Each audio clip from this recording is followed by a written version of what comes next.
প্রধানমন্ত্রী নরেন্দ্র মোদী দুদিনের সফরে পশ্চিমবঙ্গে এসেছেন। গতকাল করেছে আরামবাগের সভা, আজকে করেছে কৃষ্ণনগরের সভা। তার আগে একাধিক সরকারি কর্মসূচি ঘোষণা করেছে। প্রায় 15,000 কোটি টাকার কর্মসূচি ঘোষণা করেছে প্রধানমন্ত্রী নরেন্দ্র মোদী। এই মাসেই আবার তিনি কলকাতায় আসবেন এবং আরও প্রকল্প ঘোষণা করবেন, এমনটা জানা গিয়েছে বিভিন্ন সূত্রে। আরামবাগের মতো কৃষ্ণনগরে তৃণমূলের বিরুদ্ধে বিষোদ্গার করলেন প্রধানমন্ত্রী নরেন্দ্র মোদী। কৃষ্ণনগরের সভা মঞ্চ থেকে গোটা বাংলার জনগণকে তার আবদার এবার রাজ্য থেকে 42টি আসনে বিজেপিকে জেতানোর। পাশাপাশি তৃণমূলকে বিভিন্ন ইস্যুতে কড়া ভাষায় আক্রমণ করেন, যদিও ব্যক্তি কুৎসা এবারে করেননি নরেন্দ্র মোদী। আরও তিনি কি বলেছেন কৃষ্ণনগর সভা থেকে 400 আসন দাবি করেছেন তিনি। পশ্চিমবঙ্গবাসীর জন্য 42 আসন এবং সারা ভারতবর্ষের জন্য 400 আসন। লোকসভা নির্বাচনের প্রাক্কালে মতুয়া অধ্যুষিত কৃষ্ণনগর থেকে তৃণমূল কংগ্রেসকে লাগাতার আক্রমণ করে প্রধানমন্ত্রী বলেন, তৃণমূল শাসনকালে কাঁদছে মামাটি মানুষ। সন্দেশখালীতে মহিলারা দুর্গারূপে রুখে দাঁড়িয়েছিলেন। বিজেপির চাপে অভিযুক্ত গ্রেপ্তার হয়েছেন। আমি দুঃখিত, ময়দানটি খুবই ছোট। দয়া করে কেউ সামনে এগোনোর চেষ্টা করবেন না, সামনে এগোনোর জায়গা নেই। এদিকে শনিবার কৃষ্ণনগরে এসে বিজেপির জনসভায় আবার প্রধানমন্ত্রী নরেন্দ্র মোদীর মুখে উঠে এলো সন্দেশখালী প্রসঙ্গ। গতকাল আরামবাগ থেকে 7 থেকে 8 বার সন্দেশখালী প্রসঙ্গের কথা বলেছিলেন। তিনি বলেন, পশ্চিমবঙ্গে পুলিশ অপরাধী ধরে না, অপরাধীরা ঠিক করে তারা কবে ধরা দেবে। টিএমসি মানে বদলে গিয়েছে। টিএমসি মানে তু ম্যায় আউর করাপশান।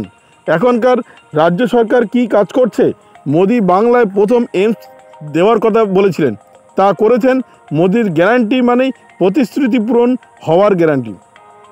যেভাবে তৃণমূলের সরকার চলছে তাতে বাংলার মানুষ খুবই হতাশ। বাংলার মানুষ অনেক আশা নিয়ে তৃণমূলকে বারবার বিপুল ভোটে জয় করিয়েছে, কিন্তু ওরা বিশ্বাসঘাতকতা করেছে। অন্যদিকে নরেন্দ্র মোদী সরকারকে ছত্রে ছত্রে বিদ্ধ করেন। মোদীকে স্বাগত জানানো রাজ্য বিজেপির সভাপতি সুকান্ত মজুমদার ও রাজ্যের বিরোধী দলনেতা শুভেন্দু অধিকারী সহ অন্যান্যরা। তার হাতে তুলে দেওয়া হলো কাঁসার স্মারক চৈতন্যর ছবি। প্রধানমন্ত্রীর কথায় কেন্দ্রের সব উন্নয়নমূলক প্রকল্পে বাধা দিচ্ছে পশ্চিমবঙ্গ সরকার।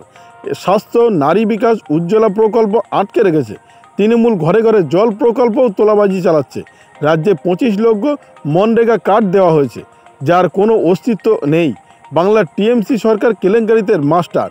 আপনারা এত মানুষ এসেছেন, আপনাদের ভালোবাসা এই মাঠ সবার জন্য ছোট হয়ে গিয়েছে। আজ 15,000 কোটির প্রকল্পের উদ্বোধন করলাম মানুষের উন্নতিতে। বাংলার ভাই বোনের জীবনকে সহজ করবে এই প্রকল্প।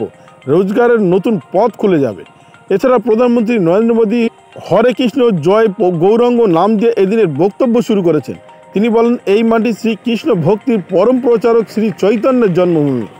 আমি কিছুদিন আগে দ্বারকার সমুদ্রের নিচে তলিয়ে যাওয়া মন্দিরে পুজো করে সৌভাগ্য অর্জন করেছি। তারপরই তার বক্তব্য, এরা গরিবের রেশন লুট করছে, পিছপা হয় না।